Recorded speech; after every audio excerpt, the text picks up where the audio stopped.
Mr. Bottle. A tale well calculated to keep you in suspense.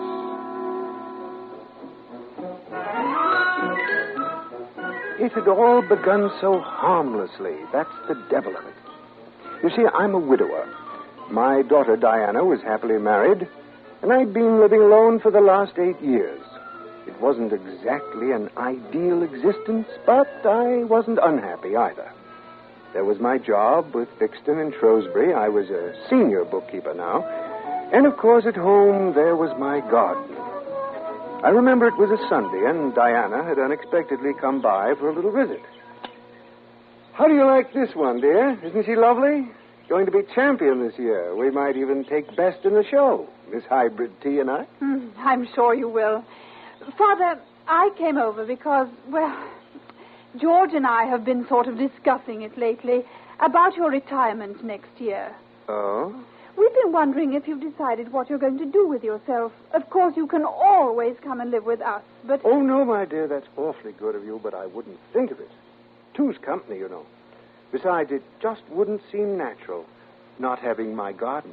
But you can't garden all the time, Father. And without your job to occupy you, well, you might find it getting a little bit lonely. What about a companion, Father, marrying again? Marrying? Yes, you probably know a dozen eligible women if you'd let yourself think about it. Really, Diana? Who would want to marry me? Anybody would and be happy to. Will you think about it, Father? No reason on earth why you shouldn't. Well, I really don't know. If you want me to, I suppose it won't hurt to think about it. That's all. Sort of preparation for retirement. Remember, two's company. Diana was quite right. But marrying again... However, I promised Diana I'd at least think about it. I found myself still thinking as I walked down to my train the next morning. Morning, Mr. Bottle. Oh, Constable Wiggins. You won't be getting to the station down this street, Mr. Bottle. You're going the wrong way, sir. Wrong way? Why, so I am. First time I've seen you turn the wrong way in 15 years. Everything all right, sir? Nothing wrong with those lovely flowers of yours, I hope? Oh, no, it's nothing like that. There comes your train now, sir. Better hurry along. My train? Yes. Thank you, Constable. I rode into London, still dutifully thinking, and left the station walking my usual route to the office. Having done it every day for the last 25 years, the process was quite automatic. I was just crossing Shaftesbury Avenue when... Look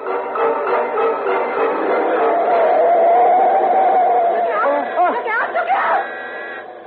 Oh, are you all right? I think so. Let me help you out. There we are. You sure you're all right? Yes. Thank you very much. I'm most terribly grateful, Miss... Mrs. Magwitch. Ethel Magwitch. Mrs. Magwitch, I rather think you saved my life. Now, you sure you're all right? We shouldn't try our wings too soon. Shock, you know. Well, my office is just around the corner, you see. Fixton and Shrewsbury. Fixton and Shrewsbury? Why, of course, I should have guessed you'd be with a fine old firm like that. You're so distinguished looking, you must be the office manager. No, nothing like that. I'm merely a senior bookkeeper. Senior bookkeeper? Oh, I just knew it was something important. Your wife must be awfully proud. Well, no. Well, that is, I'm a widower. Now, isn't that a coincidence and myself a widow? Sort of fateful-like, you might say. Yes. Well, thank you again. If you'll excuse me... Well, you know you haven't told me your name. It's Bottle. Eldon Bottle. Eldon. Oh, such a nice name and so refined. If there's ever anything I can do for you, Mrs. Magwitch... Oh, why, that's perfectly sweet, Eldon. Why don't we just have lunch together? Lunch? Well, really, Mrs. Magwitch... I know the nicest little place. It's such a cozy little place. Now, you run along to work, Eldon. I'll be waiting outside Fixton and Shrewsbury at noon.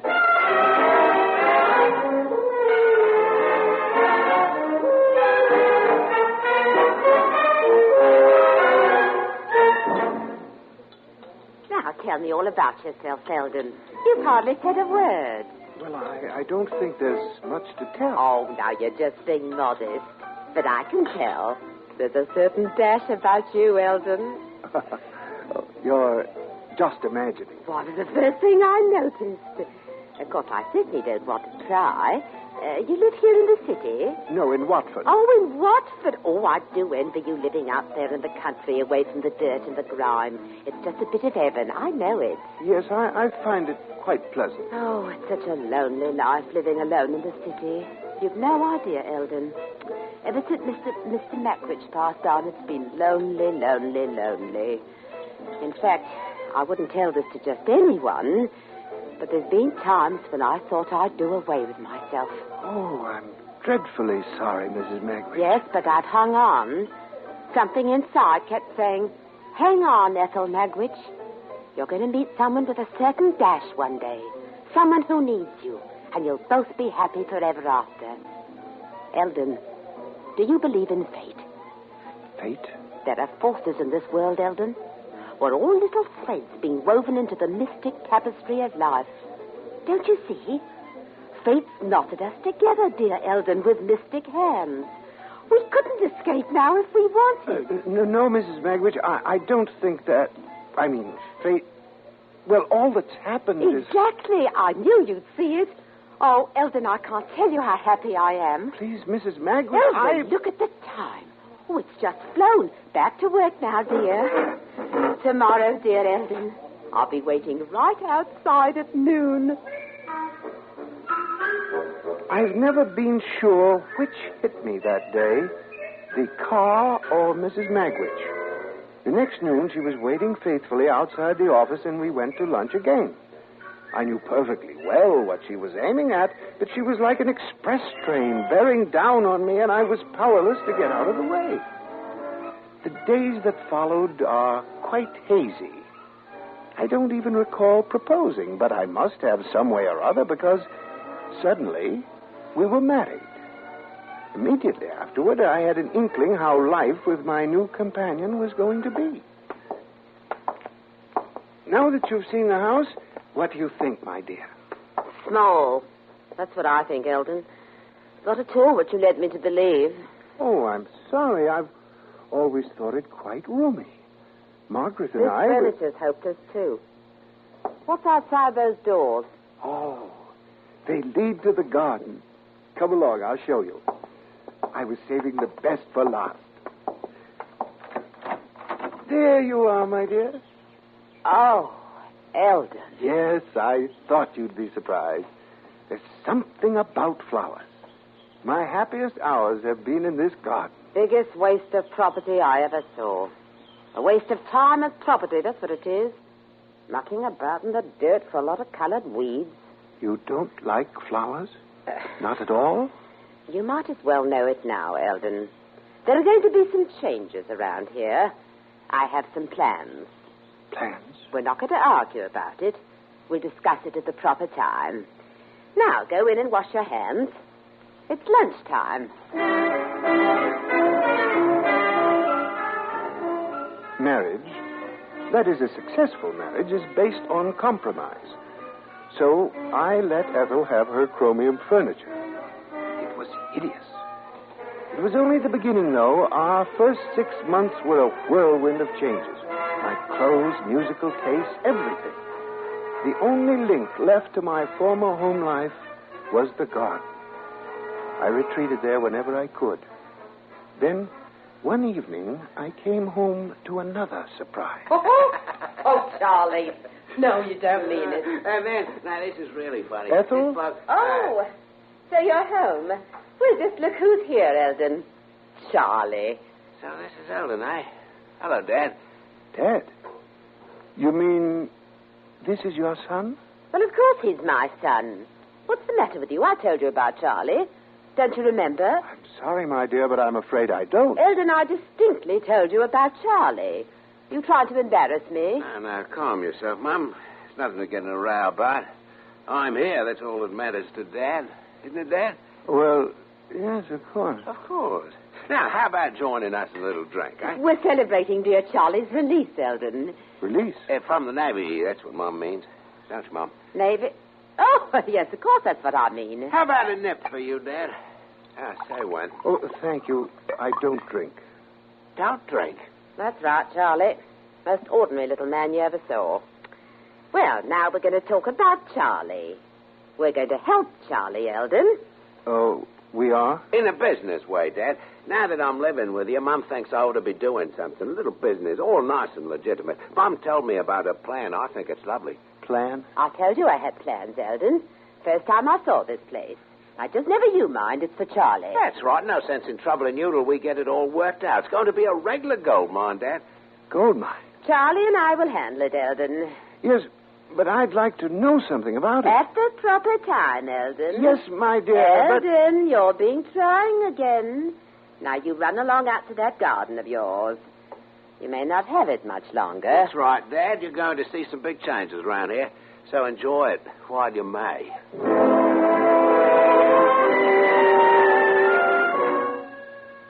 Now, I was a firm believer in compromise. But it was dawning on me I was doing more than my share. I resolved that whatever their cryptic plan, it was not going to include my garden. Since they refused to discuss it in my presence, I was forced to discover it in my own way. The opportunity came one evening a few days later as I was spraying my roses for insects. I loathe them, destructive little beasts. From the corner of my eye, I could see Ethel and her son by an open window in deep conversation. I moved toward the window carefully. No, Mum, I don't think it'll be best that way. The bar should be over there against that wall. Well, I'm afraid that wall's a bit small for the bar, Charlie. No, we don't need a big one, Mum, with all the tables and chairs we're planning on. Well, don't forget now, we're extending this room out over the garden. No sense in cramping ourselves. You're right, Mum.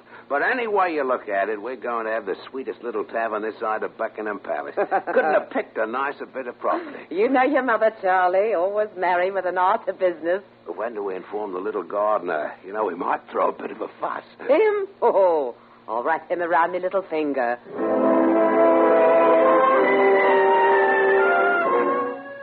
I couldn't believe my ears. There were only 2 words to describe my reaction. Something snapped.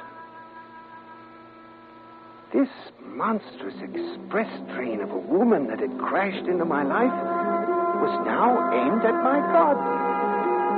Any feeling I might have had for her left me completely. I was going to stop her, and I was capable of the most drastic means. Later that evening, when we were alone, I gave her one last chance. Ethel, I have something to say to you. What? It's about your plan for the house. I've told you, Eldon. I'll discuss it with you at the proper time. I already know about your plan for this nice bit of property, my dear. Oh, you do? Just what have you got to say? Don't try it, my dear. You see, now that's exactly why I didn't want you to know. You're just not a businessman, Eldon. You're content to live in your backward little way, depriving those who love you. You're the kind that has to be shown, Eldon. I'll give you one chance, Ethel. Eldon, you're going to make me angry in a moment. Either you agree to a divorce immediately or... Divorce? I advise you to agree. You advise me to what? Do you or don't you? Let me tell you something, Eldon Bottle. I love you. Try and divorce me, and I'll break every bone in your body. Then there is nothing more to say. By the way, my dear, I'll be spending tomorrow night in the city. Why? It's the annual audit of the books. I'll be working quite late, so I usually spend the night in a hotel. Otherwise, I hardly get home before I have to be at work again. All right, Eldon. Business is business. Charlie's off till the end of the week, too. Oh, he is? You'll be all alone? Oh, don't worry. I'll enjoy myself. Now, you run along to bed.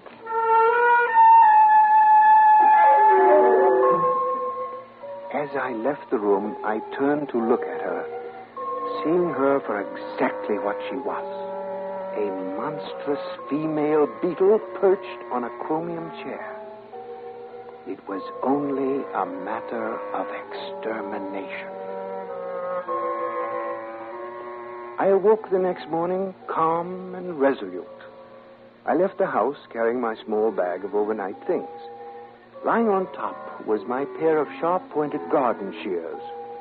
It was poetic in a way, but also just the sort of handy weapon an unknown housebreaker might grab up and use. As I neared the station, I made casually sure that Constable Wiggins noticed me. Morning, Mr. Bottle. Good morning, Constable. Lovely morning. Looks like you're going to spend a night out, Mr. Bottle. Oh, you mean my bag? Yes, it's my annual audit, you know. The one night I spend in London. Oh, don't tell me it's that time again already. The time certainly flies. Yes, doesn't it? Well, have a good night, sir. Thank you, Constable. I shall. The rest of my plan was simplicity itself. Proceeding to the office in my usual manner, I would immerse myself in the annual audit. At dinner time, I would check into a hotel, then return to the office and work until 9 p.m.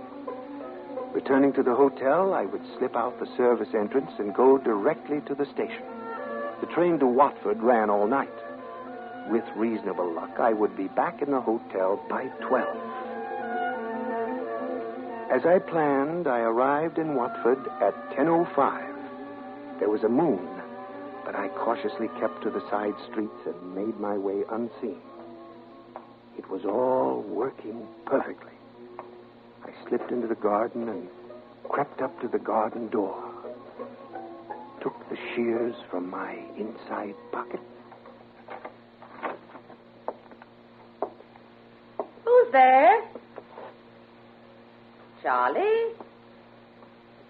Who's there? Charlie?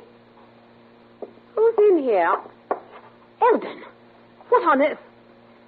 I thought you were staying in London. What's the meaning of this? You're not a human being, Ethel. You're an insect. And I'm going to destroy you. You're going to what? Put down those clippers this instant, Eldon. What do you think you're playing at, Jack the Ripper? They never caught Jack the Ripper. Did you know that, Ethel? I'll give you just 5 seconds. I'm sorry, my dear. Oh, Eldon, stop it. Why, you little beast. You tried to kill me. I'm going to, Ethel. You little beast. Drop those clippers. Drop it. I'm going to break you in 2. She was like a demon. My sides were being crushed. I couldn't breathe. I lost the initiative. I had to retreat. I dashed for the garden door. Come back here. She was coming out after me. You little beast. I know you're out here. If I don't get you, the police will. You better pray for the police. She started for the other end of the garden. I waited until she got there, then ran for the street. The only safe place was London, and I went there.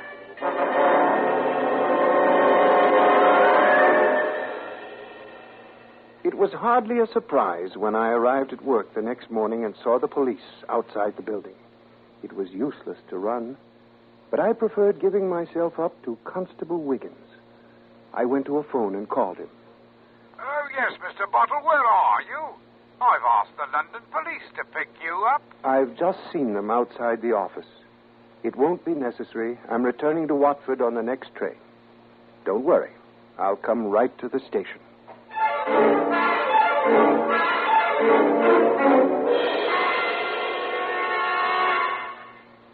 In a moment, we continue with the concluding act of Suspense.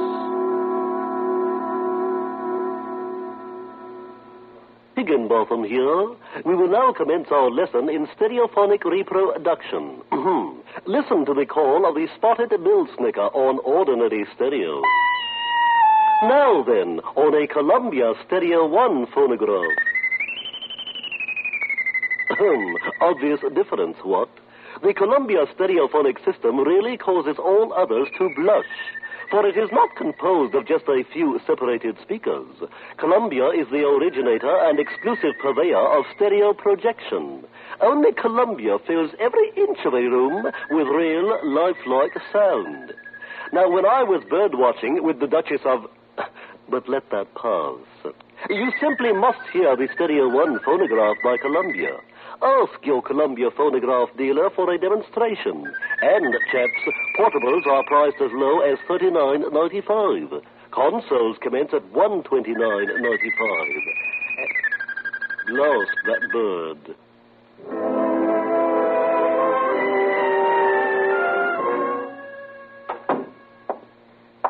Sit down, Mr. Bottle. Oh, this pains me, sir, knowing you as long as I have. Oh, I'd like to make it easy on you, but the circumstances make it impossible. Oh, it's very kind, Constable, but I quite understand. Could we just get on with it? Oh, yes, sir. Your wife's still quite nervous. You know Dr. Penrose, don't you, sir? Hello, Mr. Bottle. Good morning, Doctor. You mean my wife's still here? Oh, yes, sir. Now, there are two things, Mr. Bottle. Maybe you'd better explain the medical part, Doctor. Well, Mr. Bottle, I'm sorry to tell you, but your wife has suffered a complete mental collapse. My wife? Yes, the medical name is paranoia. Specifically, she's suffering from a fixation that you were at home last night and attacked her with a pair of garden clippers. I'm afraid it's quite severe. Oh, no. You mean you think? I know it's a shock, but there just isn't any other way of saying it, Mr. Bottle. Oh, she was just wild last night, Mr. Bottle. If I didn't know you was in London, I'd have half believed her. She's that sure of it. It's a good thing it happened here in Watford, where we all know you, sir. Says you came at her saying you were Jack the Ripper. Oh, she did? Yes, she's quite convinced of the fantasy. They always are, you know. Now, I don't like mentioning commitment, but I think you'll understand when you see her. See her? Do I have to? I think you should. This way, Mr. Bottle. We've had to keep her under restraint in one of the cells. Oh, so you finally caught him, the little beast. You're going to get 50 years for this, Eldon, and my solicitor will sue this police department. Well, open it. Let me go. What are you waiting for? My dear, I'm so sorry. It just breaks my heart. Why, you nasty little muckworm. He came at me. Kill them, Eldon. Kill them. I think you'd better leave her now, Mr. Bottle. He came at me. He said he was Jack the Ripper. Let me out of here. I'll make him confess. I'll break him in two. He's Jack the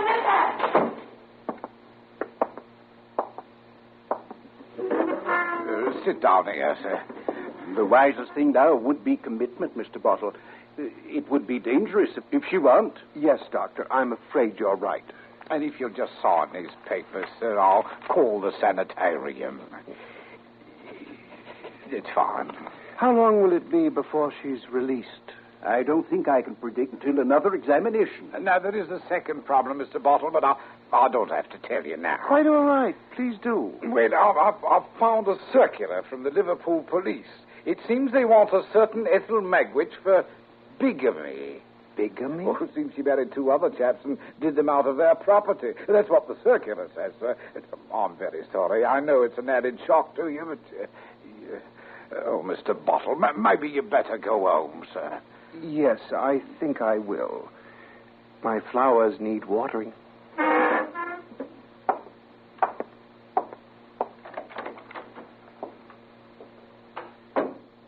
Poor chap. Those are two terrible blows, Constable. Yes, sir. But it's a funny thing, Doctor. I could have sworn I saw him smile.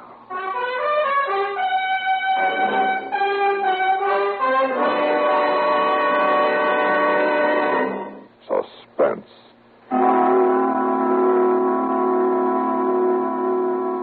You've been listening to The Beetle and Mr. Bottle by Richard Chandley. Included in the cast were John Gibson as Mr. Bottle and Kathleen Cordell as Ethel, with Mason Adams, Patricia Baxter, Ian Martin, and Guy Rett. 2 weeks from today, Room 202, another tale well calculated to keep you in suspense on CBS Radio.